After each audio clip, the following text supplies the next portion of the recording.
Ouais, c'est un élément très très important dans le marketing, ça, les amis. Bah, comment on pourrait appeler ça en français? C'est La peur de perdre. la peur, ouais, la Ouais. peur de perdre. En fait, la peur est beaucoup plus puissante que l'envie de gagner, on va dire. Mhm. On a C'est- plus peur de perdre quelque chose que de gagner quelque chose. Mhm. Par exemple, je sais pas, pour la, Bah, retirer quelque chose à quelqu'un, c'est le pire. C'est le pire. ouais, pour la perte de poids, par exemple, je peux te dire, ce serait plus puissant que je te dise, si tu vas pas à la salle de sport, tu tomberas malade, que Tu vas te perdre dire ta santé. que tu vas aller, tu vas avoir plus d'énergie, par exemple. Mhm. C'est plus impactant de te dire la peur, en fait. C'est très puissant. Ouais, tu perds des choses, c'est l'instinct de survie. Donc en perdant des choses, tu te rapproches plus de mise en danger de ta vie dans un sens. C'est peut-être primaire, ça recoupe peut-être jusqu'à là-bas hein, si on creuse la Bien psychologie. sûr. Ouais, je pense que l'humain, Faut survivre. la nature de l'humanité, c'est ça, c'est survivre. Et si nous, Et on faire est des là, enfants. c'est que nos ancêtres, c'est les personnes qui avaient le plus peur, en fait, dans les tribus. C'est eux qui ont survécu, en fait. Bah oui, c'est eux qui Les ont- ancêtres, c'était pas les chasseurs en première ligne. Ah non, c'est eux qui avaient plus peur, forcément, tu prends plus de précautions, tu as plus de chances de survivre, en fait. Et malheureusement, bah, aujourd'hui, ça se retourne contre nous un petit peu, en fait. Mhm. Parce que dans les temps modernes, on n'a plus besoin d'avoir autant peur, mais on a toujours le hardware, en C'est fait. On a câblé, toujours hein. les câblages pour justement voir plus la perte, voir plus ce qu'on a à perdre que ce qu'on a à gagner, en fait. Ouais. Et quand tu te rends pas compte de ça, bah, tu es dans... Tu joues au mauvais jeu, en quoi. fait. Ouais, tu joues au mauvais jeu, tu as toujours peur. Puisqu'il n'y a rien, il n'y a pas de danger physique, bah, tu vois des dangers partout. C'est Tu que- prends pas de risques, tu prends pas d'action. Mais en fait, Et- il faut s'adapter. En fait, il faut faire ce travail d'adaptation à l'unité chacun parce que le monde a évolué beaucoup plus vite que l'esprit humain, le cerveau humain, en fait. On était Ouais. trop vite. C'est ça, on allait trop vite, le temps évolue rapidement. Et je dirais, mais après, c'est la beauté aussi d'être humain, en fait. C'est d'être conscient de ces systèmes-là. Hein. On est le seul être vivant à être conscient de notre câblage, on va dire, en interne, tu vois. Donc, la première étape, c'est déjà de se rendre compte qu'il y a ce câblage-là, en fait, que ça Ouais. existe. Et quand tu comprends ça, comment ça marche, en fait, lorsque il y a cette peur-là, tu n'es pas dans l'impulsivité, on va dire. Tu dis, ah, ok, C'est une peur que c'est tu une peur. utilises, la peur. ok, c'est pas, je suis pas obligé de répondre à cette peur-là. Je peux le laisser passer. Je suis pas en danger. Je peux tenter des choses. Je peux prendre une action en plus C'est vrai. sans trop de problème. Donc c'est pour ça que franchement, c'est un truc qui m'intéresse depuis maintenant plusieurs mois, en fait. La peur. Ouais, la peur. Et en fait, je me pose des questions. Qu'est-ce qui me fait peur, en fait, tu vois, et comment je peux l'affronter, comment je peux le surmonter, tu vois. On a tous des peurs irrationnelles. Et je me dis, par exemple, une des peurs que j'avais, enfin que j'ai toujours, hein, c'était saut d'un parachute, tu vois, de l'avion, tu vois. C'est quelque chose qui m'effraie énormément et que je veux faire, en fait, que je veux faire. Par contre, je suis quasiment sûr que je peux le faire. Le saut en parachute, 99%, je pense, en y pensant tranquillement, tout ça. Je pense que je peux le faire à 99%. Par contre, le saut en élastique, là, ça, Moi, j'ai j'ai la boule au ventre, rien d'y penser, tu vois. j'ai vu une vidéo où l'élastique a cassé. Ça, Ouais.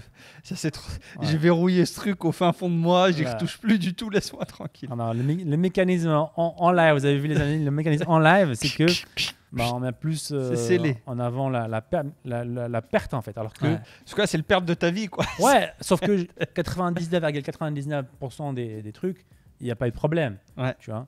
Mais puisque notre cerveau est câblé comme ça, il va zoomer sur le seul Bien cas sûr. mineur, il y a un problème, et il va zoomer que sur ça. Ouais. Et ça arrive à tous les niveaux de la vie. Hein. Il y a des gens qui passent toute leur vie en boule parce qu'ils ont peur, parce que Parce ils que se c'est raisonnent, plein de tu vois. trucs. Ouais, Mm. ouais c'est vrai. Donc ouais, peut-être un jour. Il y en a plein à Dubaï, je pense. Enfin, à Dubaï, il y a tout. Hein. À Dubaï, il y a tout. Tu fais C'est tout ce sûr que tu veux à Dubaï. Tu Ouais. cherches, tu trouves à Dubaï. Vous cherchez, madame, c'est à Dubaï. Pas Ouais, de problème. Je vais pas le faire en Thaïlande, peut-être. Hein. Je vais pas le faire. Hein. Je Ça veut dire quoi, ça? suis pas encore à ce niveau-là de prise de risque. mais ouais, faut faire attention à ça. Surtout lorsque vous avez déjà eu vous-même des expériences, en fait. Ah ouais, t'as des traumatismes. Des traumatismes, machin, en fait. Ouais, c'est ça. En fait. Un traumatisme, aussi, pareil, c'est un système de survie qui nous a beaucoup aidé auparavant, en fait. Lorsque tu te faisais mordre par un serpent, forcément, il faut avoir peur des cordes ou d'un truc qui ressemble à un serpent, tu vois. C'est ok, c'est un traumatisme qui te protège, en fait. Parce que lorsqu'il y a un vrai serpent venimeux, ça serait bien d'éviter, tu vois. Mais encore une fois, dans le temps moderne, il faut faire attention aussi à ça. C'est pas forcément un outil qui nous aide dans ce temps moderne en fait. Il faut naviguer. Parce qu'on a, par exemple, échoué dans un seul business, Ouais. ça n'a aucun sens d'être traumatisé de ça, tu vois. De tous les business. Mm. Ouais. Ou même du même business dans le temps. C'est vrai, il faut naviguer dans tout ça. Ça demande beaucoup de conscience, beaucoup de travail sur soi. Et c'est pas quelque chose qui est poussé par le grand public ou dans la société en général. De plus en plus quand même, sous diverses formes. Hein. Le fait de parler, de s'ouvrir, de se questionner, ça aide. Mais c'est souvent, je trouve... Le complot. Non, c'est souvent juste, ça reste en surface, tu vois.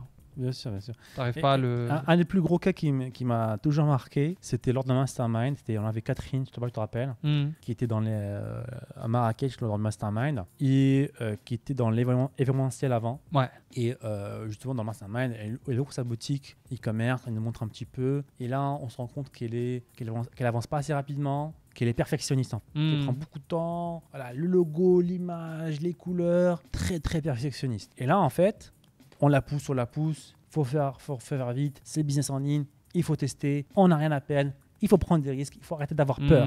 On la pousse, et à un moment donné, elle explose, elle dit, on peut pas aller vite partout. Par exemple, moi, dans mon expérience avant, j'avais un événement, on avait perdu une petite fille en fait. Je sais pas si tu te rappelles de ce scénario-là. Ouais. Une petite fille, lors d'un événement, elle s'est perdue en fait, parce que elle a pas tout... trop vite, trop... Voilà, et c'était sorti du cœur en fait le truc. Mais attends, je lui dis, mais attends Catherine, là, il n'y a pas de vie en jeu là.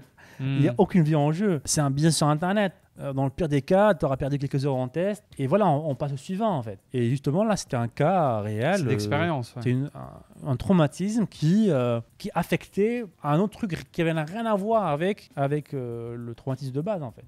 Elle ralentissait dans tout ce qu'elle faisait parce que justement, dans son inconscient, on va dire, il y avait ce problème-là, cette petite fille qu'elle avait perdue dans son événement, qu'ils ont retrouvé, je crois, après, en tout cas j'espère. Donc voilà, il faut faire attention à ça, il faut être conscient, les amis, souvent des choses aussi, il faut être, je pense, entouré, tu vas pas t'en rendre compte seul, donc ça fait partie d'avoir une communauté, un petit groupe, ou d'être suivi, c'est toujours un petit peu, on en revient souvent à ces points-là, mais c'est rarement des choses au premier abord que tu vas identifier seul en tout cas. En tout cas, peut-être pas dans tes débuts et tes premiers questionnements. Ouais. Après, je dirais un des outils qui peut t'aider à le faire tout seul, on va dire. Bien sûr, c'est toujours bien d'avoir une communauté, d'avoir des mentors, d'avoir des coachs, de se faire entourer de personnes, d'amis, et tout ça.